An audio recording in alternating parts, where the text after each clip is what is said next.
sering mendapatkan pertanyaan seperti ini ya, dan pertanyaan ini selalu saja diulang-ulang. Bahkan dari dulu sampai sekarang pertanyaan ini masih ada. Pertanyaan seperti ini. Mas Ros, kira-kira saham apa ya yang cocok digunakan untuk investing? Mungkin bisa kita hold atau saya hold antara 3 sampai 5 tahun ke depan gitu. Nah, jujur saja teman-teman sekalian, pertanyaan seperti itu buat saya adalah pertanyaan yang sangat sulit dijawab ya, sangat sulit saya jawab. Kenapa? Karena kalau kita bicara mengenai investasi, maka kita akan ngehold saham tersebut lama. Dan kita ngehold saham tersebut itu berarti kita harus tahu kita ini sedang pegang saham apa, perusahaan apa, dan kita seneng nggak atau cocok nggak dengan bisnisnya. Nah, kita seneng dengan bisnis suatu perusahaan, maka saya dan Anda pastinya kriterianya berbeda. Ya, jadi kalau saya ditanya versi saya, ya saya akan jawab ini gitu. Kenapa? Karena saya memang suka bisnisnya. Ya, saya senang dengan bisnisnya, dan belum tentu saham yang saya senang dengan bisnisnya ini juga Anda juga bisa senang, bisa juga tidak gitu. Nah, maka dari situ saya akan susah itu menjawabnya. Kira-kira saham apa yang cocok untuk investing. Nah, di sini saya ingin memberikan tips nih bagaimana kita bisa menemukan saham yang cocok buat kita masing-masing. Yang pertama, pastikan mindset kita harus benar. Jadi kalau kita bicara mengenai investing, maka kita benar-benar akan merasa kita membeli perusahaan tersebut. Walaupun kita cuma beli 1 lot, walaupun kita cuma beli 10 lot, tapi kita mindset kita harus benar bahwa saya benar-benar akan membeli satu kue kecil dari perusahaan tersebut. Nah, itu dulu. Maka ketika kita bicara mengenai kita akan membeli perusahaan, ya sekali lagi walaupun potongannya kecil, walaupun 0,00001%, tapi tetap itu adalah perusahaan kita. Kita sebagai pemilik atau business owner dari perusahaan tersebut. Itu yang pertama ya. Kemudian yang kedua, setelah mindset kita benar, nah kita bisa mulai dari sekeliling kita dulu. Ya, barang-barang sekeliling kita dulu. Karena kebetulan barang-barang di sekeliling kita ini ternyata perusahaan TBK semua yang sahamnya bisa kita beli. Contoh, misalnya kita suka makan Indomie. Ya sudah, kita mulai dulu dari Indomie ini. Indomie ini perusahaannya apa sih? Oh, ternyata ini adalah saham ICBP. Nah, bagaimana pendapatannya? Bagaimana laba bersihnya? Nah, di situ dulu. Mulai dari situ dulu. Atau paling gampang adalah mulai dari tempat kita bekerja. Ya, misalkan nih, kita kerja di BSI, Bank Syariah Indonesia misalkan.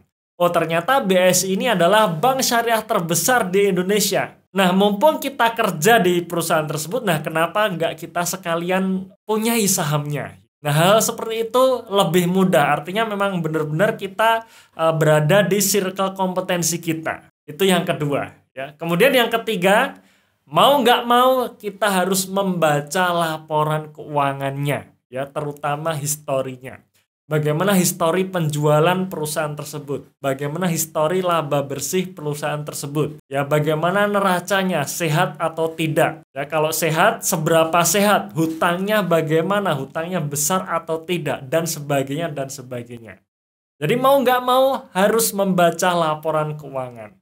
Nah, kemudian yang keempat, baru kita masuk ke rasio dan valuasi. Ya, jadi di sini stepnya nih penting sekali ya, bahwa valuasi perusahaan itu adalah langkah terakhir. Ya, karena kebanyakan mereka pasti akan tanya, langsung menyodorkan ke saya, bagaimana Mas Eros perusahaan atau saham ini ROE sekian, PBV sekian gitu. Kalau saya ya tunggu dulu gitu. Benar-benar Anda yakin nggak, pengen nggak dengan perusahaan tersebut, suka dengan bisnisnya, laporan keuangannya, historinya bagus atau enggak gitu. Nah, baru masuk ke rasio dan valuasi. Jadi bukan sebaliknya gitu ya, bukan valuasi dulu baru ke fundamental perusahaan, yang bukan, valuasi terakhir. Dan pastikan kita membelinya di valuasi yang murah. Nah, selanjutnya setelah kita seneng dengan bisnisnya, kita pelajari laporan keuangannya dan valuasinya murah, baru kita bisa beli saham tersebut. Dan setelah beli, apa yang kita lakukan? Kita simpan ya, kita sign out saja aplikasi sahamnya. Kita nggak perlu baca berita setiap hari, karena yang namanya berita, yang namanya sentimen itu akan membuat kita istilahnya ragu-ragu lagi gitu. Apakah nanti benar-benar apakah saham ini akan naik atau tidak, itu gara-gara sentimen-sentimen yang sering kita baca setiap hari. Singkirkan saja gitu ya.